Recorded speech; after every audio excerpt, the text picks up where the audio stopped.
los muchachos, los pocos, muchos que sean los que queden apoyándome, pues déjense de cosas y dedíquense a la familia mejor. When it comes to Mexican cartels, betrayal's a deadly gamble. Yet some cartel members, driven by greed, fear, or desperation, chose to tread this treacherous path. How could they possibly know the consequences of this would change the course of their lives forever? So here's what happens when betraying a cartel goes horribly wrong. Juan Jesus Guerrero Chapa. A murder at an exclusive shopping center in South Lake. What we've learned about the suspect vehicle and the victim's possible ties to the Mexican drug cartel. 6:30 p.m., May 22, 2013. Juan Jesus and his wife arrived at South Lake Town Square in Texas to buy a few more items. They would park their 2012 Range Rover across a yogurt shop. Underneath their car was a GPS tracking device that's been tracking them for weeks. Now, minutes after getting to that location, two men drive by in a Toyota Sequoia. They parked at a strategic spot, giving them a clear view of that Range Rover. And just when the couple returned to their vehicle around 6:47 p.m., one man wearing a hoodie and bandana covering his mouth got out of that Sequoia and fired multiple shots at Juan Chapa, killing him on the scene. This was the first homicide ever recorded in that city since 1999, and it was the first time a cartel member turned informant had been killed on American soil. Guerrero Chapa wasn't the person people thought he was, though. He lived a dangerous double life as a personal attorney and an emissary of the former Gulf Cartel leader, Ociel Cárdenas Guillén, all while serving as an informant for the U.S. government. Chapa grew up in a middle-class family in the town of China, Nuevo León. He owned a gas station here and was very successful. However, by 2001, he'd drawn the attention of U.S. agents after he'd become the key attorney for the Gulf Cartel, who controlled drugs from Mexico to Texas and other southeastern parts of the U.S. His boss was Cárdenas, who ran the Gulf Cartel and formed the Zetas as his paramilitary enforcers before he was captured in Mexico in 2003 and later extradited to the U.S. U.S. agents considered Guerrero one key individual who had contact with high-ranking men controlling Mexico's illegal drug trade. They knew that if they wanted quality intel, Chapa was the man to recruit. So, after Cárdenas' arrest, Chapa was persuaded into becoming an informant. He helped secure over $50 million worth of forfeiture from Cárdenas' plea deal and personally transported money to U.S. agents in the trunk of a car. The Zetas, who by then were doing their own drug trafficking and had grown into a full-fledged cartel, thought the millions they contributed for that forfeiture would help Cárdenas get out of jail or buy him leniency. But they were wrong, because Cárdenas had also started cooperating with the U.S. government. They felt betrayed by this and blamed Guerrero Chapa in particular for masterminding everything. The Zetas then declared war, killing thousands of people along the Mexican border, while Guerrero, fearing for his life, took his family and sought refuge in the United States.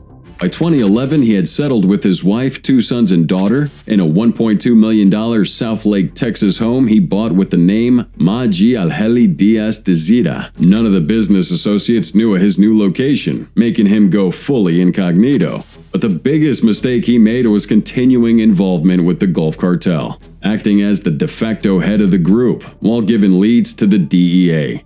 It was a betrayal spiced up by his greed. This man had over 20 legitimate businesses in the U.S., so what more did he want? Perhaps leaving the cartel wasn't such an easy thing to do, and ultimately led to his demise. January 2013.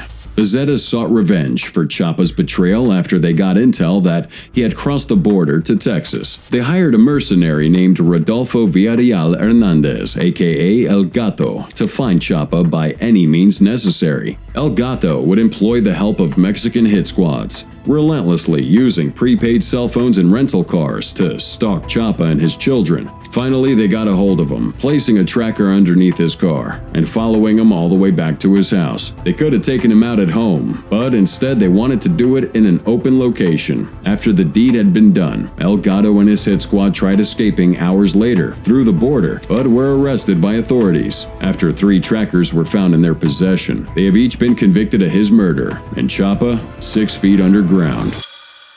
Barry Seal. He used to smuggle drugs, then he got caught and he became one of the government's most valuable informants in the war against cocaine. But last night in Louisiana, Barry Seal's enemies caught up with him and killed him. Some stories are just stranger than fiction. Producers have tried to twist the tale of Barry Seal into some Hollywood blockbuster, but the true story is just too crazy for any screenwriter to pen. 1993. Barry Seal, born in Baton Rouge, Louisiana, from a young age, had developed a strong love for aircraft. By 15, he would take his first solo flight, and by 16, he got his license. His first official job was flying advertising banners behind his tiny Cessna plane. But just a couple years later, Barry found himself shipping tons of marijuana into North America. It wasn't always the job he wanted, but he had the talent to navigate the skies, and it paid well, so he went for it. The only problem was he was going to encounter one of the deadliest men to ever walk the earth, Pablo Escobar. 1978. Barry went from shipping marijuana to coke. On each journey from Nicaragua to Louisiana, Barry moved around 1,000 to 1,500 kilos of cocaine, offloading the product from his plane and returning to load more. The job was quite an easy one for him, and this guy was earning $1.5 million per flight. Soon enough, though, his skills were noticed by Medellin cartel and leader, Escobar. Barry and Escobar had a solid relationship, but down the line, Escobar requested Barry moved his favored airstrip from Louisiana to West Arkansas. Barry had no problem with that. However, it was on a particularly heavy loaded trip carrying Medellin cocaine that Barry finally got busted by DEA. He was charged with conspiracy to distribute 462 pounds of cocaine with an estimated street value of $168 million. His conviction should have put him away for life, but after his interrogation, Barry approached the DEA and offered to cooperate with the government as an informant, claiming that he was perhaps the best person to shine a light on the Medellin cartel's operations in North America, Colombia, and Nicaragua. At this time, very little was known about Escobar, and any intel received would have gone a long way. So Barry was recruited as an informant and was instructed to carry on with business as usual. They loaded his plane with high-tech surveillance equipment, including the most expensive cryptic radio communications available back then. So during his trips, he was able to snap photographs of Cuban officials, Nicaraguan soldiers, and Sandinista government officers hauling duffel bags of cocaine on and off his plane. As a matter of fact, it was Barry Seal who provided the DEA with the first ever seen photos of Pablo Escobar. July 17, 1984.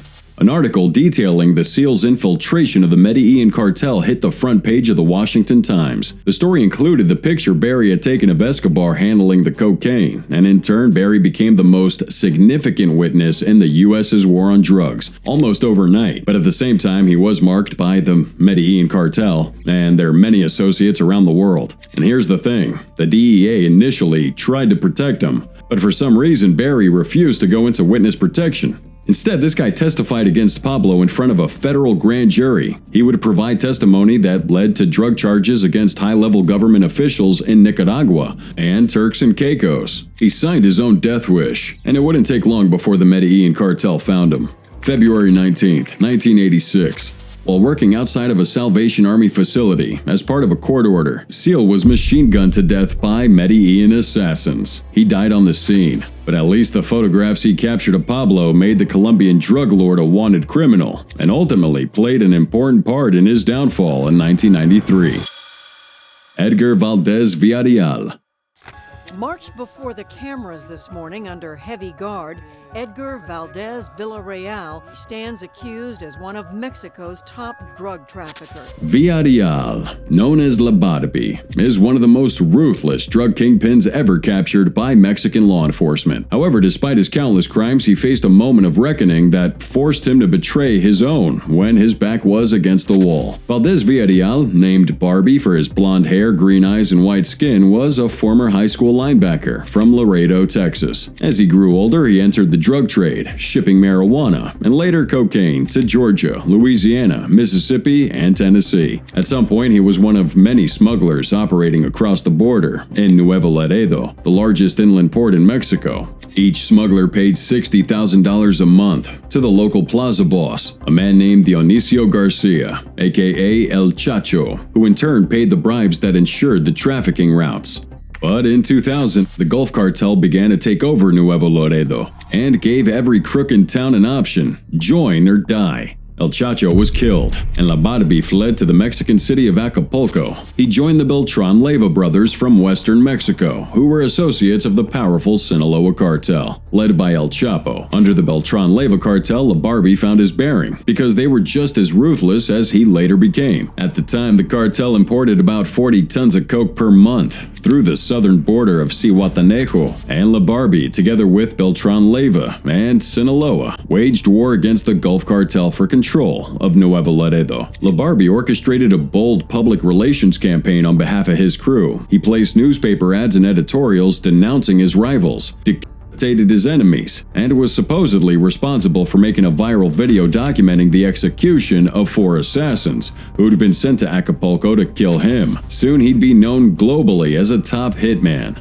But by 2006, as the new Mexican president, Felipe Calderón, promised an assault on drug cartels, it became clear that La Barbie's side had lost. Now, scrambling for a place to hide, he contacted the DEA in Laredo after information got out that they needed an informant to help capture the Beltran Leyva brothers. La Barbie offered to get Arturo Beltran Leyva or El Chapo, but not both, and he had several requests. Among them, he wanted to bring $6 million into the U.S. and get a case against his cousin dropped. The agents were eager to strike a deal, but their boss quashed the negotiation. La Barbie got really desperate and went and got in touch with the FBI. They gave him a listening ear, and with this information, were able to capture Arturo Beltran Leyva. La Barbie expected the FBI to get him a free life, or a reduced sentence at the very least. But too many jurisdictions had charges against him, and the viral video of him torturing and killing people wasn't something the U.S. Department of Justice was gonna wave off so easily. In simpler terms, the FBI didn't give him any form of protection. Plus,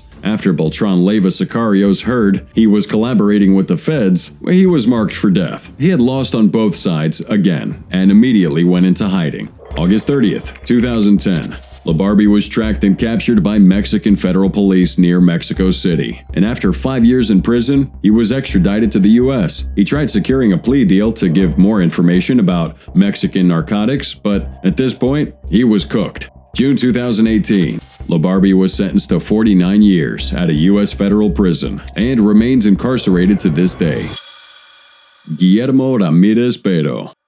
Let's just say Pero's probably the dumbest guy to betray a cartel, but we'll still let you be the judge of that by the end of this video. I mean, this dude went from being a cartel member to being an informant and back to foolishly working with cartels again. And guess what? The very same people he worked with as an informant caught him trying to smuggle cocaine in Miami, Florida. This twisted story began when Ramiro Pero quit his job as a Mexican officer to join the infamous Juarez cartel. Under this criminal organization, he would join Vicente Carrillo Fuentes' faction, which was headed by the drug kingpin Heriberto Satian Tabares. Pero's main job was to oversee a house in Juarez that served as a torture and killing chamber for the cartel. This place was known as the House of Death, and it bore witness to mutilation, decapitation, and burying dozens of individuals who messed with the cartel. Pero and his criminal associates would lure victims to the House of Death and join in torturing them. Whenever they brought people in, he would kill at least one of them. Yet while holding all the cartel's secrets, Pero double-crossed his colleagues by becoming a paid informant for U.S. Immigrations and Customs, ICE. His criminal activities weren't just known by ICE, but were also recorded and approved by high levels of the DOJ. He recorded some of the murders, and even provided ICE with the tapes of the 12 people buried at Death House. At least 2 were U.S. citizens, which escalated the problem. ICE knew about the killings through Pero's information,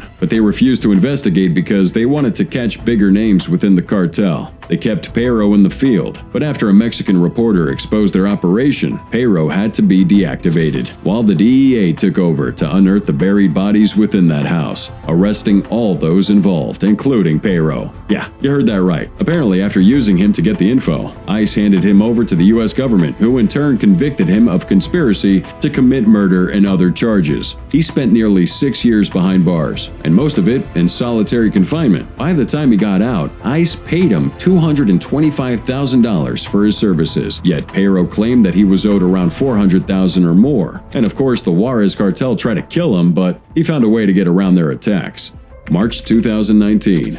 Pero met with some random cartel member in Miami, claiming to have cocaine for sale. Pero then paid $20,000 to purchase a few kilos and contacted some dealer almost a year later to buy $120,000 worth more. Now the twist here is the supposed cartel member wasn't affiliated with any cartel but was in fact an FBI informant. And on the day Pero was supposed to conclude the deal, he was apprehended by cops. This guy betrayed the Mexican police force, the Juarez Cartel, the U.S. government, and ultimately himself. He was looking at 10 years of jail time but took a plea deal, getting him a lesser sentence. Carlos Enrique Sanchez. Mi nombre es Carlos Enrique Sánchez Martínez, alias el Cholo, originario de Guadalajara, Jalisco. André en esta situación por ser contra del CJNG. March 18th, 2021. A video featuring Carlos here, known as El Cholo, went viral on social media. In this video, we see him seated on a white chair with heavily armed men standing behind him. Just a few hours after the video posted online, his body was discovered in a plastic bag with cardboard signs placed over it bearing the words, "The Traitor El Cholo." At his peak, El Cholo was a prominent drug lord and leader of the Nueva Plaza Cartel, a criminal enterprise based out of Guadalajara. But before forming this formidable cartel, he was under the wing of El Mencho, acting as a top lieutenant for the CJNG. Mencho and Cholo both orchestrated some of the most brutal attacks ever seen in Mexico, and Cholo was regarded as Mencho's right hand. However, all the while, they were working together. El Cholo coordinated some robberies without El Mencho's knowledge and never remitted the proceeds to the cartel. In 2017, El Cholo and El Mencho had a big fallout. Cholo allegedly ordered the killing of Marcos Hernandez, a CJNG financial operator who exposed El Cholo's actions to El Mencho. And with his secrets and acts of betrayal out in the open, Cholo was forced to leave the cartel. But nonetheless, his next move left everyone in disbelief. Cholo took his betrayal a step further by forming his own gang, the Nueva Plaza Cartel, financially supported by the Sinaloa Cartel, one of CJNG's biggest enemies. This action caused a massive war between both cartels as they violently fought for power in Guadalajara. For years, the war went on with both factions, along with other underworld players, competing for control of methamphetamine, and it had the streets stained with blood, the ground littered with bullet shells. The war had been so sinister that at some point, the state of Jalisco accounted for over 20% of all disappearances in Mexico. However, the violence came to a halt when El Mencho decided to prove to every Mexican cartel why he should never be messed with. Igual yo mandé a aventarle granada ahí al consulado americano para que se a toda la ciudad, para que matara a las 11 personas que fue hace poco en... March 18th, 2021. A video posted online showing Sanchez sitting in a white lawn chair, wearing a red Lacoste t-shirt, being surrounded by masked men in camouflage, holding large weapons believed to be the members of CJNG. We have El Cholo looking very upset, looking to the side of the camera, as if he's reading from a list of talking points. He took responsibility for several violent crimes occurring in Guadalajara and named several top police officers he claimed to have collaborated with in carrying out those attacks. He specifically mentions working with Omar Garcia Harfuch, a controversial top cop in Mexico City who survived an early morning ambush by alleged CJNG gunmen in June 2020. And just hours after that video was uploaded by this anonymous user, a body was left on a park bench in Ardín Hidalgo, Tlacuepacue. The body was wrapped in plastic bags and stuck with two knives that pinned signs saying, "The Traitor El Cholo." Authorities subsequently identified the dismembered body to be El Cholo's, and while no suspects were apprehended in that case, it was clear that El Mencho was sending a message to his own people: challenge his authority and face an unforgiving retribution. Ociel Cárdenas Guillén. Now the problem here isn't just that OCL betrayed his own cartel. The problem is, at what cost did he actually betray him? Before his arrest in Mexico in March 2003, Mr. Cárdenas ran a small empire of drug smugglers and gunmen in his home state, Tamaulipas, called the Gulf Cartel. He and his crew moved tons of cocaine every year into the U.S., while law enforcement on both sides tried to track him for his vicious violence against his enemies and for recruiting former military commandos to serve as his gunmen, known as Zetas. In November 1999, Cardenas probably did the number one thing that led to his arrest and what also led him to becoming a traitor in the future. He had a standoff with two DEA agents in the city of Matamoros. The two agents traveled there with an informant to gather intelligence on operations for the Gulf Cartel, but were apprehended by one of Cardenas's henchmen. Cardenas, in turn, threatened to kill both agents if they refused to hand over the informant. By some manipulative way, he was talked out of killing anybody that day, but this random act of kindness was the prerequisite for his arrest. However, even from his Mexican jail cell, he continued to oversee the cartel's operations.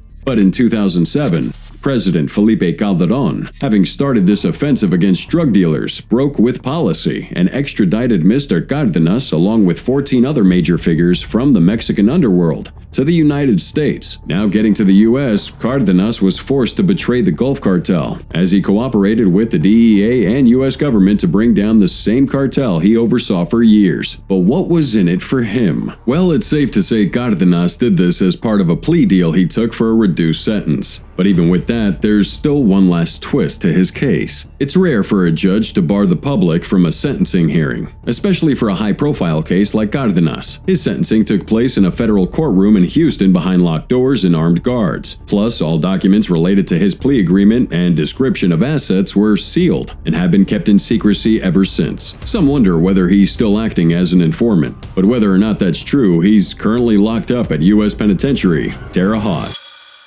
Jose Daniel Gonzalez Galeana. May 15, 2009. Cartel hitman Jose Daniel was shot 8 times at point-blank range outside his home in El Paso, Texas. This attack was the consequence of his betrayal to the Juarez Cartel. Now, this cartel, trafficking in marijuana, cocaine, and heroin, was once among the most dangerous in Mexico, but in recent years lost some standing because of arrests, deaths, and infighting. Unlike the others, Jose wasn't a drug lord or kingpin within that criminal organization. He was only a sicario, an enforcer for the men at the top. This made it easy for him to be easily swayed away from the oath he swore, especially after ICE offered him a new life across the border for his wife and kids in Mexico if he turned on him. Jose agreed to that tempting offer, divulging secrets of the cartel to ICE. However, after he was transported to begin a new life, the Juarez Cartel went after him. Ruben Rodriguez Dorado, also a lieutenant in the Juarez Cartel, was tasked with the assassination of Galeana. After getting his orders from the top to kill Gonzalez, Ruben Rodriguez was able to freely enter the U.S. and conduct an extensive effort to locate Gonzalez. He wanted this guy so bad that Ruben reportedly paid Galeana's cell phone bill in an effort to obtain his address, and once he got it, he conducted extensive surveillance of Gonzalez and carefully planned the assassination by hiring a group of teenagers to do the dirty job. On the day of the incident, Gonzalez Galeana was standing in front of his home in a very expensive El Paso neighborhood when these hitmen snuck up behind him and blasted multiple shots through his body. The shots were fired from such a close range that they pierced through his body and hit the exterior of the neighbor's house. His wife Adriana Solis and the couple's 2 children fled their home not long after the shots rang out. Of course, in such close proximity, there was no way Galeana could have survived that. But perhaps the most intriguing aspect of this case is that the entire time Rodriguez was plotting the Gonzalez assassination, he too was working as an informant for ICE. This alone changed the entire landscape of the case because it then made people wonder if ICE had a hand in Galeana's death. Now, it's unclear if at this point ICE did play a role in this, but we're forced to believe it at the very least. Rodriguez's status as an ICE informant would have certainly been useful in camouflaging his nefarious activities, and could have given him some level of official cover to organize the assassination. But anyway, Rodriguez was never convicted a conspirator in the murder. However, sicarios he recruited have been rotting away behind bars ever since. Felix Gomez Garcia and Barnabas Gomez. In 2011, this harrowing video surfaced in Mexico, showing the brutal beheading of Felix Gomez Garcia and Barnabas Gomez Castro by senior members of the Sinaloa cartel. Their crime? Disloyalty. These 2 guys were impoverished Mexicans, struggling to survive in a country ravaged by the drug war. Now, this conflict had plunged many into poverty. We had about 52 million citizens living below minimum wage. On the other hand, 450,000 individuals were directly employed by various cartels, with many more relying on the drug trade's profits. Felix and Barnabas were among those working as drug smugglers for the Sinaloa cartel. Now for Felix, he got into the cartel after his deportation to Mexico in 2006. Upon his return, he began working for El Cholo, head of the Nueva Plaza cartel, which operated under Sinaloa, with El Chapo's backing. Felix was El Cholo's messenger, further entangling himself in the cartel's dangerous operations, while Barnabas here started working for the cartel through Felix's connection, serving mainly as an errand boy and never directly getting involved with the killings. However, while working for the cartel, these men were said to have stolen from their bosses, and as such needed to face the consequences of their actions. Bound, shirtless, and with no hope of survival, a man wielding a chainsaw gruesomely beheads Barnabas, splashing blood onto Felix. Felix, unable to avoid the sight, watches his uncle's lifeless body, which became the last thing he saw before he met a similar fate. For Felix, they chose a machete, ensuring a slow and agonizing death. Each sliced through his flesh inflicted unbearable pain, and after 2 torturous minutes, his suffering ended. In a final act of horror, Felix's killer placed his head on his torso, delivering a stark warning to other Sinaloa cartel members. Betrayal would be met with a grisly death. El Pozolero.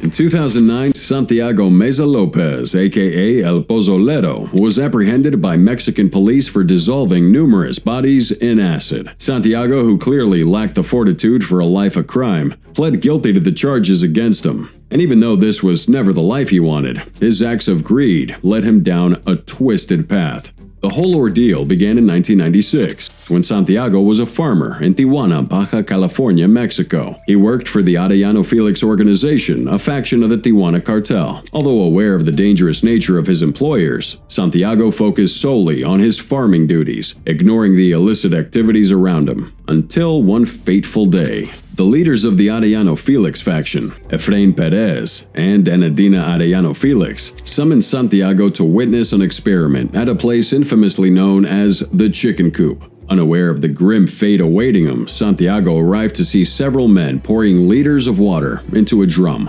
Efrain then instructed Santiago to drop a leg of raw beef into that drum and stir it until it dissolved completely. After 2 hours of stirring, the beef had disintegrated, leaving Santiago horrified by the smell and realization that the drum contained a mixture of water and acid. Despite his immediate fear, Santiago did not quit his job. He needed that income to support his family, and job opportunities were scarce. Santiago continued his work without incident, until 6 months later, when Efrain called him again. This time, the experiment involved human flesh. Santiago was terrified but knew he had no choice but to comply. Efrain offered him $600 per month and the assistance of several men to learn the process. Caught between fear for his life and the need for money, Santiago accepted the gruesome task. He became a reluctant participant in the cartel's macabre operations, dissolving bodies in acid. The cartel's confidence in his silence grew, and Santiago became a trusted member of the Arellano cartel, dissolving at least 30 bodies a month across various locations. He earned the nickname El Pozolero, meaning the stew maker, because the process of dissolving these resembled the traditional Mexican stew called pozole. Santiago's role in the cartel continued for years, but his greed eventually led to his downfall. 2008, he began working with Teodoro Garcia Cimental, also known as El Teo, a ruthless hitman who had defected to the Sinaloa cartel. And as the war between the Arellano and Sinaloa cartels escalated, El Pozolero was convinced to join the Sinaloa side for higher pay. It was clear he was loyal to only one thing, the dollar. Unfortunately for him, though, this loyalty led him to nowhere else other than his own incarceration. In 2009, El Pozolero was finally arrested, but this arrest was the result of a detailed tip-off to the Mexican government, which had been tracking him since 2005. 2 arrested hitmen from the Arellano cartel provided law enforcement with a description of El Pozolero, testifying to crimes he never committed. It was a sinister plot within the cartel to pin El Pozolero as the key player in their nefarious activities, and despite evading capture for 4 years, he was finally caught during a raid on a wild party thrown by Sinaloa. He claimed to have never directly killed any of the victims he dissolved in acid, yet he was charged with murder. He He was supposed to get out in 2022, but instead got an additional 30-year sentence for kidnapping and his ties to organized crime. This sentence was supported by groups searching for missing loved ones, offering some solace to those affected by his actions. Now 71 years old, Santiago's unlikely to leave prison alive. Maybe if he had stuck with the Arellano Felix organization, his story would have been different.